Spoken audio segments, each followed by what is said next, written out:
Hace varias semanas que muchos de ustedes nos piden información sobre esa asociación Euskaldun que hacía campamentos con niños prácticamente desnudos. ¿Cómo puede ser? ¿Qué ha ocurrido? ¿Cuántos años hace? ¿Qué sucede?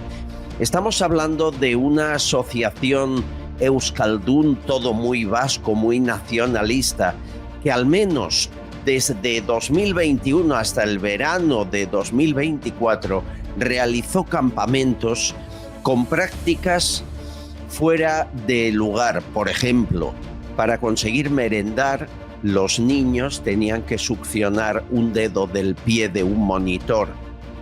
Y esto se lo hacían a una niña que tuvo un problema sexual de menor, o sea, a la que más daño le podía hacer.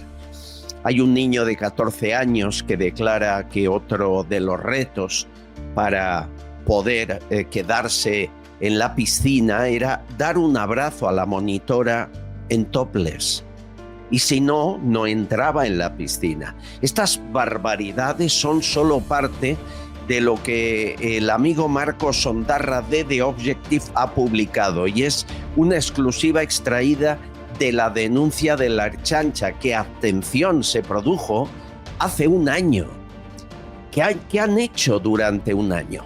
Marcos, bienvenido, ¿cómo estás? Muy bien hallado, encantado de acompañarte una vez más. Es solo algunas de las historias que publicas, porque entiendo te habrás tenido que callar algunas.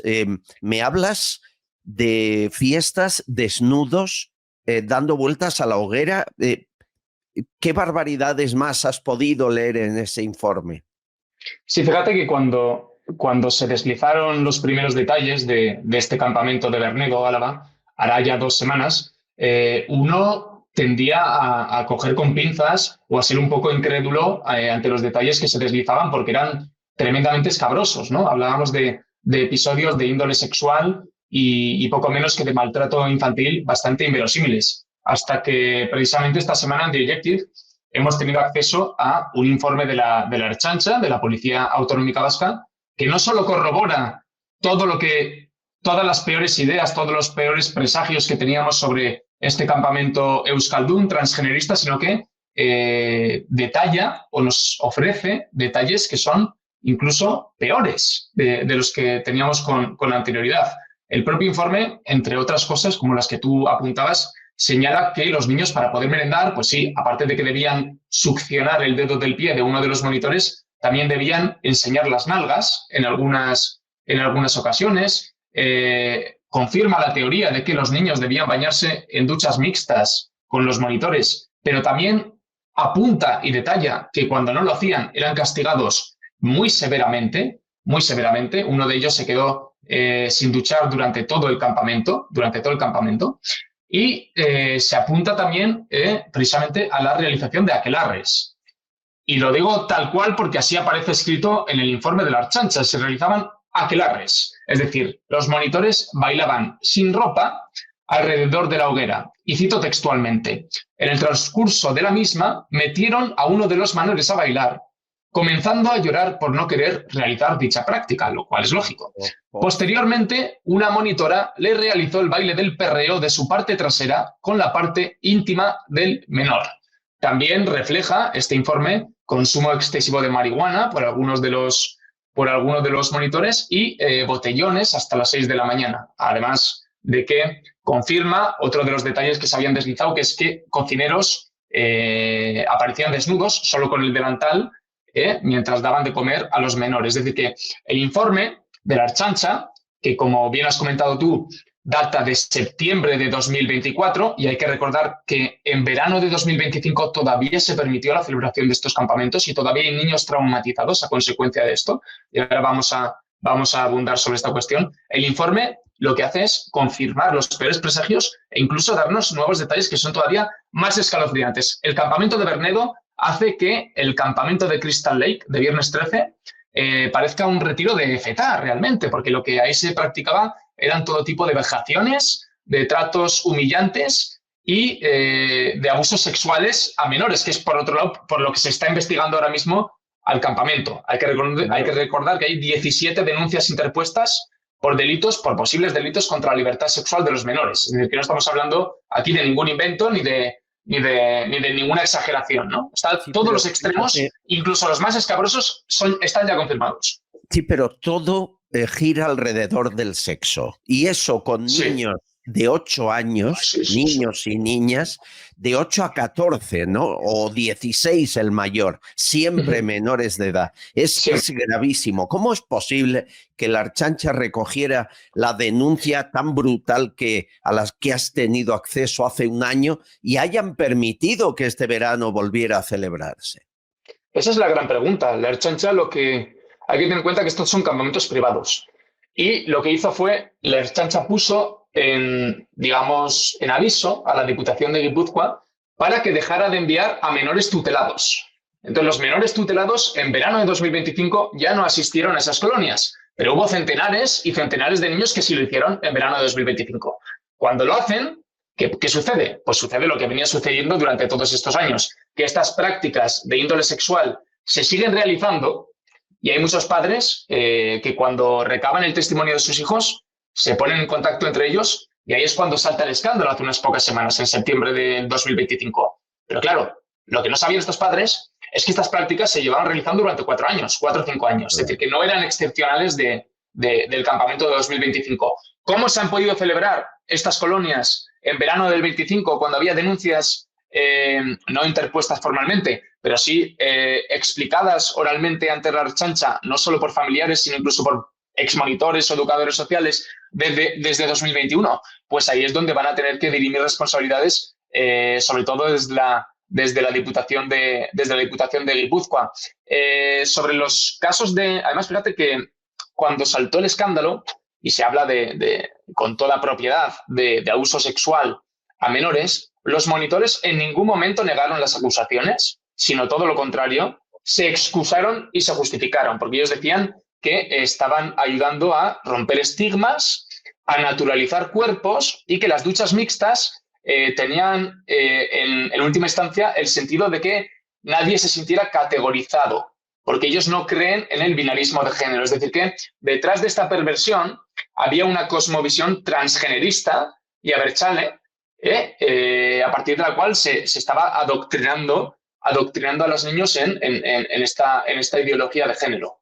Yo no entendía muy bien qué era eso que me decías, un campamento transgénero. Yo no sé lo que es, pero estoy empezando a entender que se trata de pervertir, adoctrinar la mente de niños. Sí. Hay un detalle en es un eufemismo. Claro, hay un detalle en tu artículo que a mí me causa terror. Es verdad, hay casi 20 denuncias contra estos hechos, pero hay una carta con 137 padres que les dan las gracias. ¿Va en serio? Sí, esto, ten en cuenta que cuando salta el escándalo, como te digo, los primeros en defenderse son los monitores, en defenderse admitiendo los hechos. Es decir, admiten los hechos, pero ellos se escudan en que están educando en unos valores transgeneristas y muy inclusivos a los niños, al obligarles a ducharse juntos con ellos. Y hay que tener en cuenta que, aunque ha habido muchos padres que han salido a denunciar esta situación porque sus hijos han quedado traumatizados, y así lo relatan, ha habido tantos otros, fanáticos e idiotas, con perdón, pero yo creo que se merecen estos calificativos, que han escrito una carta conjunta, una misiva que remitieron a un diario abertzale que se llama Diario Berria, y en esta carta dan las gracias de todo corazón a los monitores por, cito textualmente, haber ayudado a sus hijos a entender que el cuerpo es un espacio político. ¿Vale? Entonces, de lo que se trata aquí, en última instancia, es, como tú bien decías, de adoctrinar a los niños, pero muchos de estos niños estaban siendo adoctrinados con la venia, y si no con la venia, con el aplauso entusiasta de sus padres, ¿vale? Entonces, es cierto que ha habido muchos padres que han sido imprudentes al enviar a sus hijos a estos campamentos, porque bastaba con informarse un poquito y con ver algunas de las fotos que se hallaban en redes sociales para que te empezara a oler mal el asunto, pero ha habido muchos otros padres que directamente lo que quieren es educar a sus hijos en este tipo de valores y que le chupen el dedo del pie a un monitor y que se que con 13 años esté duchando su niña con niños, con zagales de su edad y todo este tipo de perversiones. No sé si la Fiscalía de Menores podría entrar en ejercicio, si aquí se podrían retirar algún tipo de patria potestad, pero claro, estamos hablando de una manera de ejercer la paternidad que a mí, cuando poco menos, me parece poco responsable. Hombre, por favor, la Fiscalía de Menores está para proteger a esos menores y en esta ocasión hasta de sus padres. Que sí, si claro. Aquí hay más que motivos. Es que la potestad no es un derecho absoluto. Yo no tengo con la regla de la patria potestad, por ejemplo, el derecho a instruir a mis hijos en el integrismo religioso para que vayan a atentar, ¿no? En ese caso se me podría, por ejemplo, quitar la patria potestad. No es un derecho absoluto ni mucho menos. Pero lo que tú señalas también es interesante, porque hablamos no solo del abandono de las instituciones en el País Vasco, sino en general aquí ha habido una desidia nacional con todo este caso que me parece muy llamativa, ¿no? No hemos visto a la ministra de Infancia y Juventud, que hay que recordar que existe, Sira Rego, ni siquiera referirse al campamento de Bernedo. No hemos visto tampoco al defensor del menor, no hemos visto a la Fiscalía del Menor, no hemos visto a ningún miembro del Gobierno de España hablar sobre este caso, que sin embargo sí que ha sacudido las conciencias de muchos ciudadanos y sobre todo de las familiares, ¿no? Esto contrasta sobremanera con lo que sucedió hace 2 años en aquel colegio mayor Elías Aguja, cuando se profirieron unos cánticos un poco decorosos, es cierto, y salió aquí poco menos todo el mundo que a rasgarse las vestiduras. Creo que se les acusó de delito de odio, etcétera, etcétera.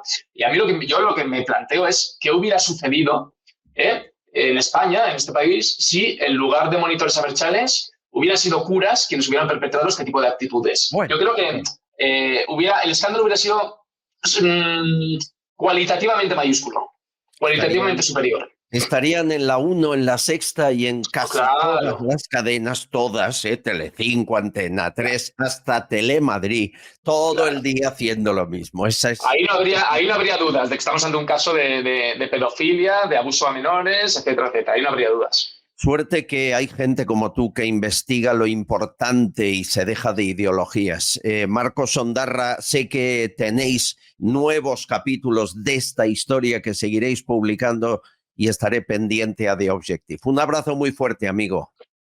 Un fuerte abrazo y muchas gracias por interesarte por esta información. A ti.